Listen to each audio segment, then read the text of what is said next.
Now that you've had a chance to graph, it's my turn. Let's see if I can do this right. Because it works better for my brain, I've transferred all the data in the table to coordinate notation on the right-hand side of the table. That just helps me graph better personally. So I'm going to plot these points.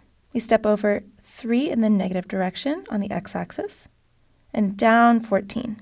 Now you want to make sure that the points when you graph them on graph paper, as we saw in the previous example, are as accurately placed as possible. So luckily, for the scale that we've chosen for this graph in this equation, all of these points should lie directly on intersection points of vertical and horizontal lines on the graph paper. So that's awesome.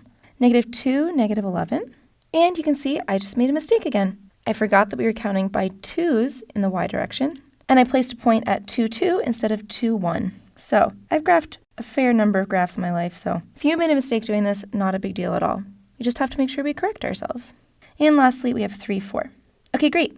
These look to me like they're all in a pretty straight line, so let's get a ruler to make sure. I think we're safe. Let's connect them. And we have a gorgeous line that I will now draw an arrow on either end of. Remember, this arrow shows this line is extending forever out in either direction, continuing its pattern for all values of x. I've also drawn an arrow on either end of this line to show that it extends forever out in both directions.